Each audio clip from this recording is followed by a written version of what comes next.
Okay, Emmy Kuypers is going to do her presentation next called My Privilege. Now, Emmy says she's passionate about dogs and the Mindy Project. She can't live without her family, Snapchat filters, and books. Her guilty pleasure, and this truly is guilty, is keeping up with the Kardashians.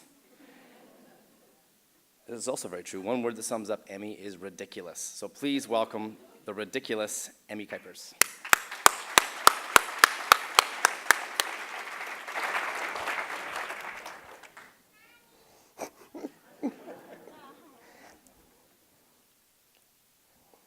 Thank you. Like Darren said, my name is Emmy Kuypers, and it is my privilege to be here today to tell you my story, my raw story about my experience of living in a small, remote northern community and how that experience changed my whole life.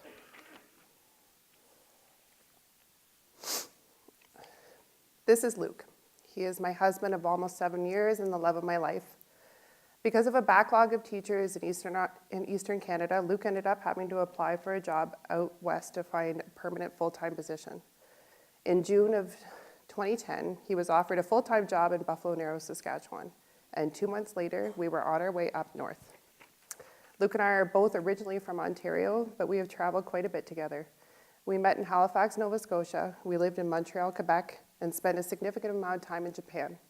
However, none of these experiences prepared us for the adventure and the culture shock we were going to have up north. Buffalo Narrows is a predominantly Aboriginal community, and everyone literally knew everyone. And the majority of locals were directly or indirectly related. There was community meals held once a month where at least half the town would show up. The town would completely shut down at 12 p.m. for dinner, and we learned the importance of following directions on the ice roads, such as turn left at the tree. The town is used to a high turnover rate of teachers, health professionals, and RCMP, which are the three major services in the community. Because of this, it takes a little time for the locals to welcome you in. We found that the more we became involved in the town, the more the place started to feel like home. I had taken a job with the local school and decided to return to university to get my degree in social work. I was motivated by my increasing awareness of social issues that were here, such as a 15 to 20% high school graduation rate, high rate of teen pregnancy, drug and alcohol addiction, and a large lack of support for these kids. In May of 2012, Luke and I found out we were expecting our first child. We soon realized that we were not going to be able to receive prenatal care locally, so we were referred to a doctor in Meadow Lake, which was 250 kilometers away. When I finally did go into labor, there was no beds available at that hospital, so we were flown to Saskatoon to have Grace there. After my daughter was born, the depth of our isolation and lack of resources really sank in. In September of 2012, the power and water went out in a 300-kilometer radius for almost 4 days. There was $600 to $700 monthly heating bills, food that expired days after buying it, and the extremely high cost of living. I wanted to see the change, so I looked what I could be involved with locally. Excuse me. A local group that I got involved with was volunteering for victim services. It was an opportunity to get the volunteer hours and experiences I needed for my degree, but also the chance to work directly with those who are most vulnerable in our region. I saw more clearly the extent of the damage that addictions, depression, and domestic violence were having on these northern communities.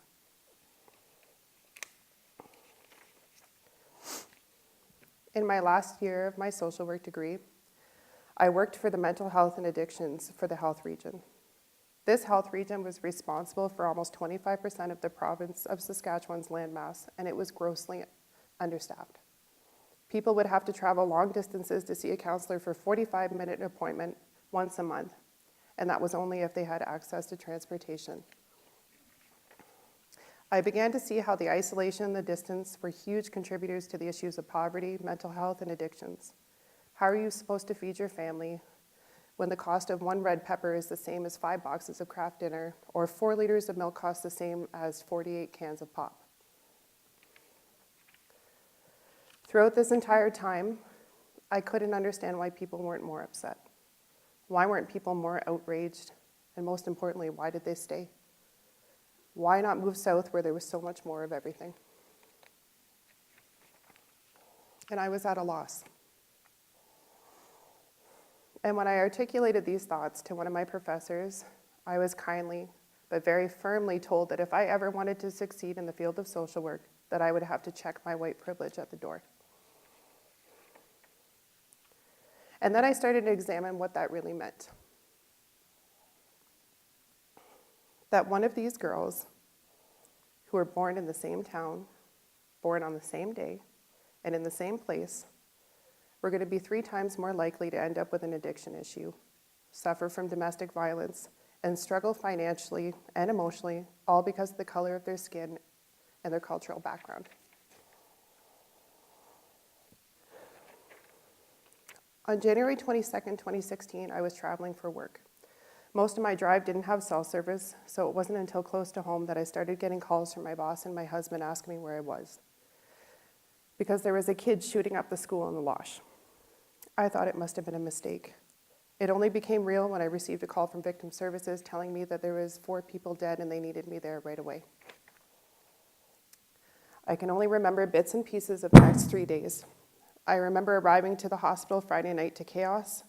I remember seeing people I knew personally hurt, and I saw parents with their kids telling them that everything would be okay, and others who knew their worlds were never going to be the same. I saw RCMP, hospital staff, and victim service work to the point of exhaustion, and most importantly, I saw a community that was shattered. And between school, work, and volunteering and my family, I was barely keeping my head above water.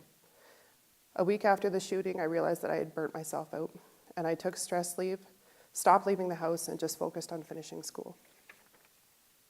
And when the media and the flood of outsiders disappeared after the shooting, I watched these communities begin to pull themselves together and heal on their own. I saw resilience and strength and a sense of unity that I have never seen before, and it is one of the greatest features of the North. So today, I am incredibly grateful to call Lloydminster my home, but I will always have those 6 years with me. And I am incredibly grateful for the experience that I've gained from them, that my heart is a little bit bigger, and that I'm able to have a more open mind and to be able to think of people with compassion and caring. Thank you very much.